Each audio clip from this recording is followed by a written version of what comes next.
All right, hey, so we're gonna look real quick at this rotational, or really what I call corkscrew split squat. Because when we're looking at the hip, we need to be able to control the internal and external rotation at the femur, right, and your pelvis as you kind of sink down into a more hinged position, or start to close the hip off. We're really trying to like get this little rotation of the pelvis. And so one of the things that we can do to really just practice controlling it, one of the things that we can kind of get on used to just creating torque, is what I like to think of as this rotational split squat.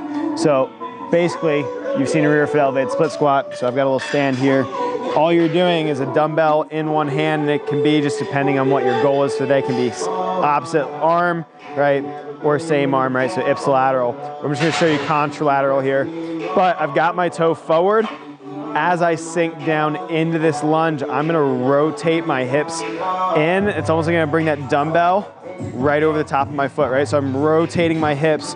Also gonna try to line this hip up with my toe out in front. And as I come up, I'm gonna open up and expand away, right? So notice my hip now all of a sudden is pointing out almost like 45 degrees. So I'm sinking down, screwing in, and I'm uncorkscrewing out in that position. Now, if I load this ipsilaterally, I'm gonna show you the same side, or just from the opposite way so you can see both legs. But same thing, so now you rotate away, and then you rotate up and away from that leg, right? So you're closing the hip down as you sink, and then opening back up.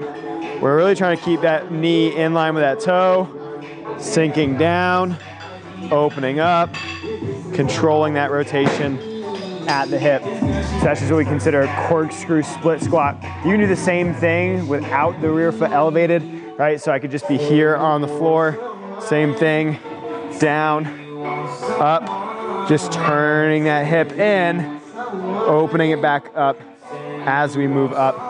Just trying to control the rotation and some of those forces around the hip, knee, the ankle, being able to move through multiple planes, multiple different functions, and just kind of take it up just a little bit, just a little way to spice up that split squat.